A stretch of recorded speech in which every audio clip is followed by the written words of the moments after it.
Hey guys, this is going to be the first video in a new series I'm doing where I go in depth on specific concepts relating to competitive Splatoon. Splatoon is a game that is by nature very fast paced and chaotic, and players often have to rely on their instincts and reactions in order to decide what to do in the heat of the moment.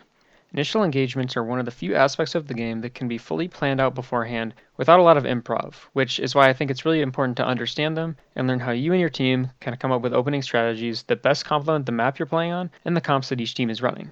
I'm going to be showing you guys two examples of initial engagements that I took, one good and one bad, on the same map and against the same team, so that I can show you guys an example of what makes an initial engagement effective. Without further ado, let's get into it.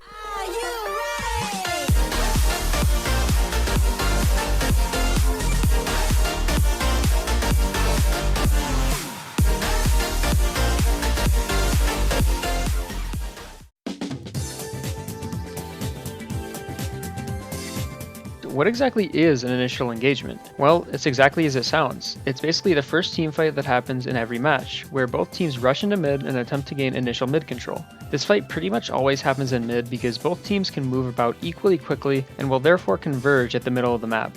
For this reason, the geometry of the middle of the map that you're playing on is probably the most important consideration in an initial engagement. Initial engagement is also unique from other team fights in terms of the role that specials play. In the initial fight, in order for specials to be a factor in the fight, the player using the special has to focus painting for the first several seconds in order to get it in time for the fight, which means this player often has to give up optimal positioning in order to get a special for the fights. Contrast this with a team fight that happens mid-game, where it's possible that players already have specials charged up by the time they're starting a team fight. Every special can be charged at the start of the game for the initial fight, but the ones that I see used most often are Armor, Missiles, Stingray, and Inkjet. The reason you see these most often is because they don't require you to be close to the enemy to apply value to the team fight, so you can get around the inability to both charge a special immediately and also be right in the thick of the fight. Armor and Inkjet are more effective if you get closer to mid when you use them, but they are still less dependent on being close to the enemy than most other specials. Identifying specials that the enemy may look to use in the initial fight is going to be something you need to keep in mind, and we'll explain this in more detail later. The next crucial defining characteristic of initial engagements is the predictability of enemy positions. Now, this happens for a few reasons, the first being that there is no paint on the ground at the beginning of the game, so checking your map can reveal enemy routes pretty convincingly. Second, there are only so many good routes that enemies can take to get to the teamfight in mid. And lastly, each weapon has certain positions that are more suitable for them, so you can narrow it down even further. For example, if the other team has an E-leader, oftentimes there are only one or two places that they can realistically position while still being effective with their weapon. All these factors combined mean that it is a lot easier to figure out where all four players on the enemy team are in an initial fight compared to a team fight that happens later on in the match. The last main characteristic that I want to go over is the ability to know exactly where your teammates are during the initial fight.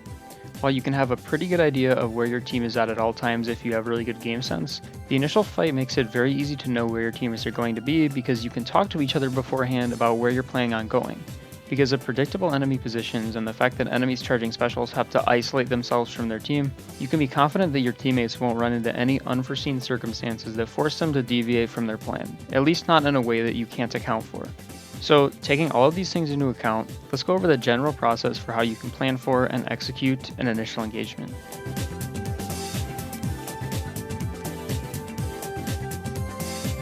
This video is not designed to tell you what comps you should be running on certain maps or what the meta comps on each map are, so I'm not going to go over how you should come up with the comp that you should run for each map.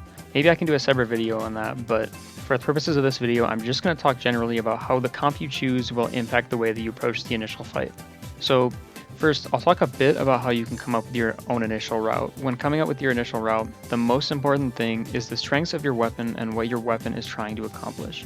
I won't go super in depth here, but I'll go over some broad categories of weapons and what they're looking to do. Let's start off with support weapons. Support weapons usually are looking to paint for their special and then take a position where they can assist their teammates without being too aggressive. Because these weapons are generally better in 2v2s than they are in straight up one-on-one matchups. Stuff like Junior or Mini or Zap, for example. So generally you want to get your special quickly and then position yourself accordingly to the positioning of your aggros so that you can help them without putting yourself in serious danger. For non-sharking aggros, meaning stuff like Splash, T-Tech, K-Gull, K-Pro, Tetra, Machine, and you could probably put CDS in this category too. You're generally just trying to put yourself in whatever position allows you to get picks and apply pressure the most easily. Taking an off angle or a flank route is often the best way to do this in the beginning without having to worry about getting picked off by something with more range. Stuff like K-Pro, CDS, and Machine are more able to push straight into mid since they have a bit more range, so this isn't as much of an issue for them. Generally, the weapons that are going to be going straight to mid most effectively are the ones that either have range or can apply passive pressure in the form of safe paint or sub-spam. Backlines, you pretty much want to take a position that balances angles you can get on the opposition as well as the safety of the position. An ideal position allows you to cover all or most of mid while having cover or a safe escape route to prevent enemies from being able to approach you. A brush or a carbon, usually what you want to do is take a position that will allow you to surprise enemies once the team fight starts. These weapons aren't as good at taking 1v1s without the element of surprise, but if you can position yourself in a way that you'll be able to punish them for looking at your teammates instead of you, then these weapons can be devastating, especially if you use the pressure created by your backline and the paint or special spam from your support player. A good example of this is you find a ledge or small object to hide behind, and then once the enemy commits to fighting one of your teammates, the coast is clear for you to pop out and attack them.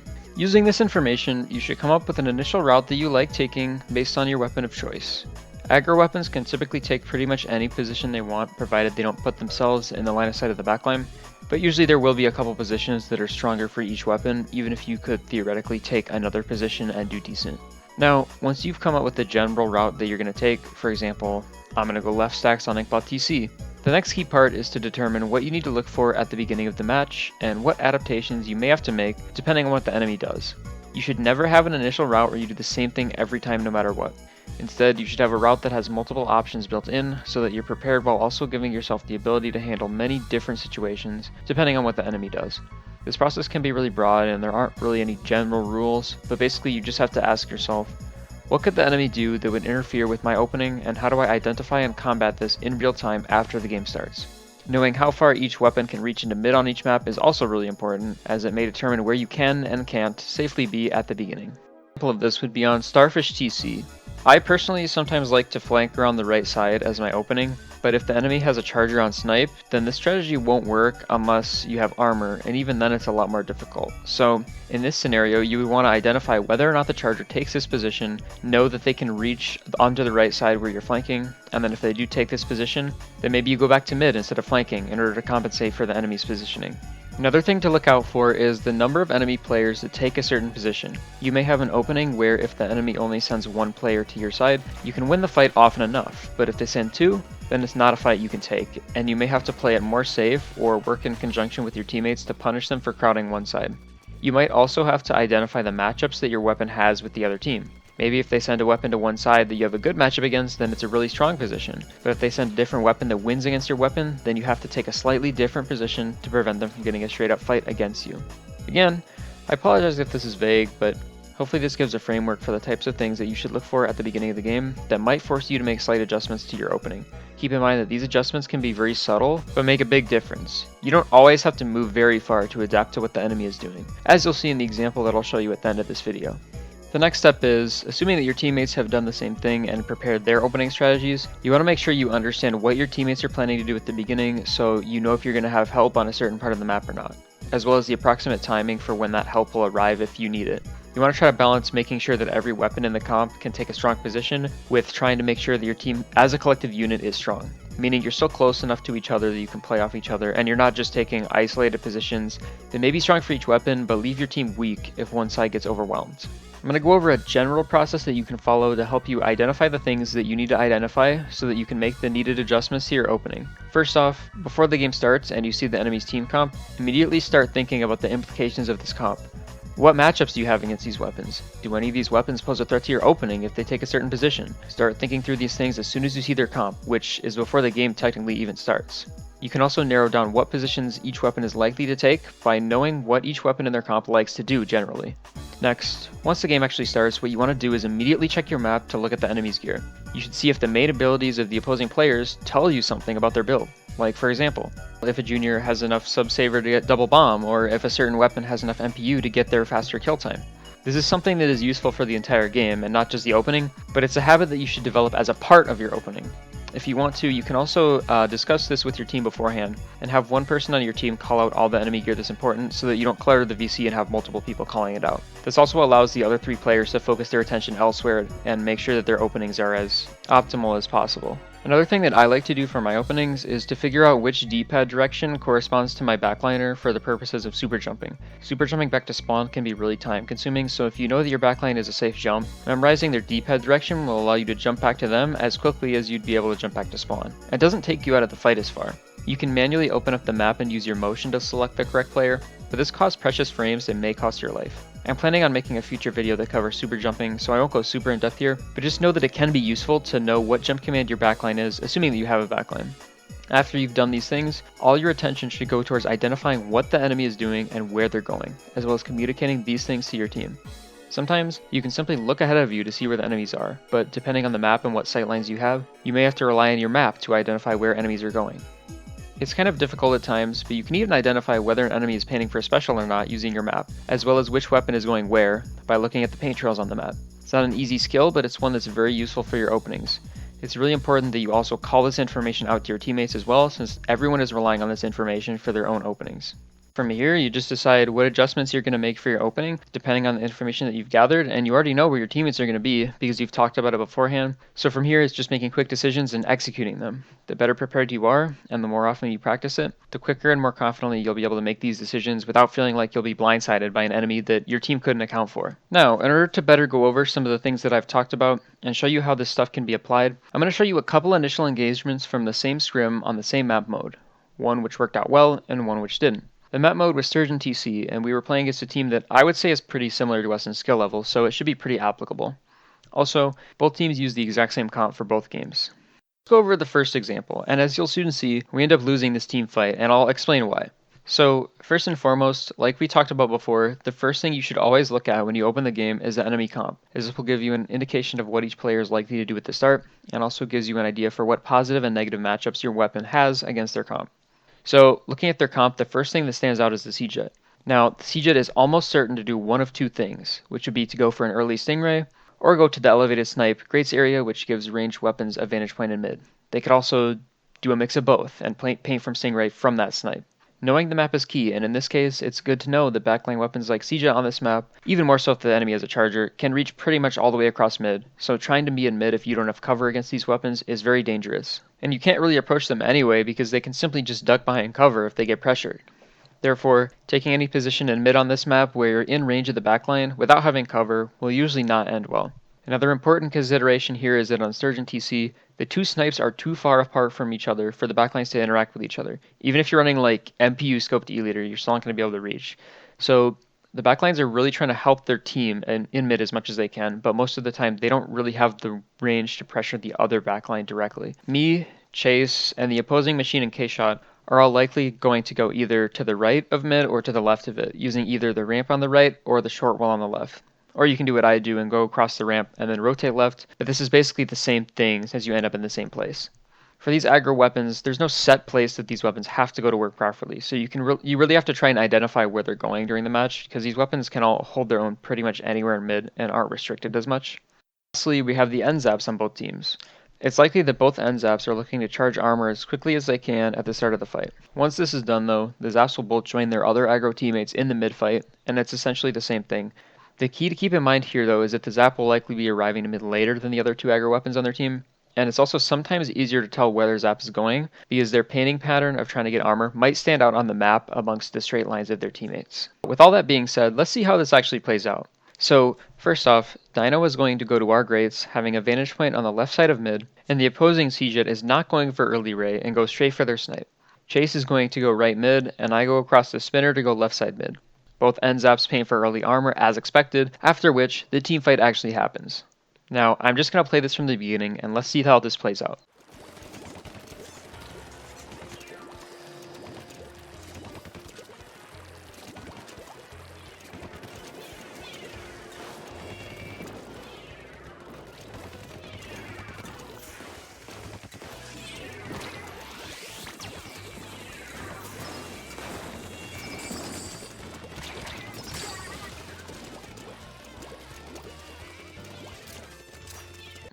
Wasn't a full wipe or anything. I go down and then we get staggered a bit when they're able to take down Dino before I'm back into the fight, but we still lost full control of mid, which was enough for them to get it down to 62. Now, we end up subsequently stopping their push afterwards, so the damage wasn't too bad, but either way, this initial fight was not executed well on our part. Looking at my positioning here, I'm not putting myself in the line of sight of the siege yet, and I have cover here, but I would still argue that what I did here wasn't good. And the reason is because while I can stay safe from the siege yet, I don't have a way of doing anything else. So basically what the other team does here is they're going to paint for 2 early specials, and they're not really going to take any mid control at all aside from paint from the C-Jet and the fizzy spam from the machine. Their strategy is basically just to paint for both missiles and armor, and then hard push into mid. This effectively negates our own armor usage, because although both armors are popped around the same time, we have to spend our armor time running away from missiles, which could break the armor off or make it ineffective by forcing us to retreat, instead of being able to abuse the armor by taking a fight. So the issue with my positioning is that I basically can't do anything except sit and wait and then take a fight as the enemy engages into mid. Sometimes the strategy can work out, but the problem is that the enemy is using an opening that makes their armor push stronger than ours. So if we can't take advantage of the fact that they're being passive and charging for specials, we're just going to be overwhelmed and not have that many ways to win this team fight. Like I talked about before, enemies that spend their opening charging specials aren't going to arrive in mid as quickly, so you can capitalize on this by taking more control while they do this, or in some cases, pressuring or killing the enemies that do come into mid for the fight in order to punish them. The reason why my positioning is bad here is because I have no way to apply this pressure onto them. I end up being stuck having to wait for them to push into mid, which is a losing battle when they have the special advantage. I have no way to pressure the C-Jet, and the C-Jet is preventing me from even just taking additional map control to compensate for the enemy's passiveness. So they can basically just march into mid for free with no resistance and take mid and start a push. Now let's look at the second game on this map and see how things go differently.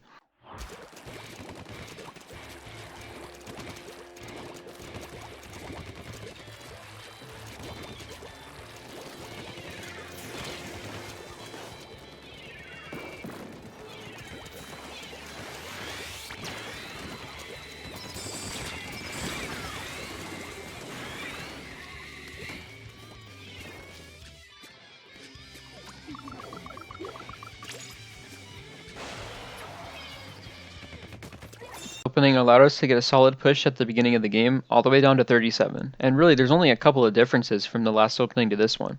Number one, instead of using an early missile, the other team is actually going to go for an early ray. But in effect, it's still basically the same strategy of popping another special at the same time as the armor. Now, the second important difference is my positioning here. It's a very subtle difference, but it helps us a lot.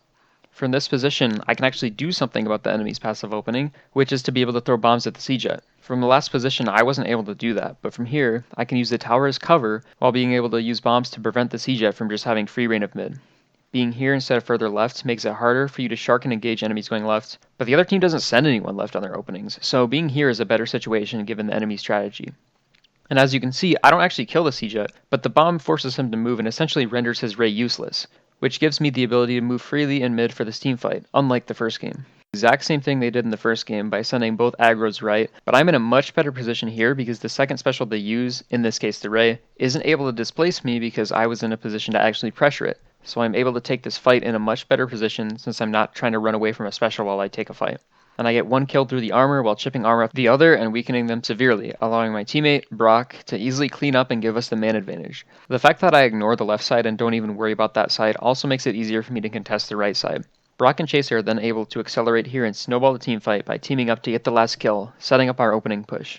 That actually allows me to pressure the C-Jet, I make it so that we can actually take an even team fight in mid, which we're able to win by virtue of us being able to pre-fire the enemy as they come into mid, since we have the mid control and they have to approach us on high ground by virtue of their passive strategy. The weakness of their strategy is that it assumes that we won't be able to do anything in mid once they engage, so if we're able to actually take advantage of our early mid control and their passiveness, it'll be hard for them to approach into mid, as you saw with the second example. The game was a great way to counter their strategy, and I was really the only one that had to make a big adjustment. You may argue that we had the advantage of knowing what the other team was going to do already since we had played them on the same map in the same scrim, but honestly this wouldn't have mattered if we had just done a better job communicating what the enemy was doing in the first game. I should have been able to recognize that the enemy wasn't pushing left at all, and then quickly shifted to pushing the C-Jet, but we didn't really read the situation and adapt. So yeah, it helps that we had already played on this map in this scrim, but in most cases, good communication and awareness at the beginning will allow you to make the right choices. The bottom line is that in the first example, we didn't identify the enemy's opening strategy and react accordingly, while in the second example, I made a slight adjustment that made a big difference in helping to counter said strategy.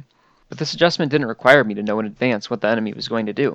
With good usage of the map and communication with your team, you can quickly identify the enemy's intentions early enough that you can make these adjustments in time for the fight. I know that this all may have been confusing and may not have made a whole lot of sense to some of you, but I hope that you were at least able to learn something about initial engagements in this video.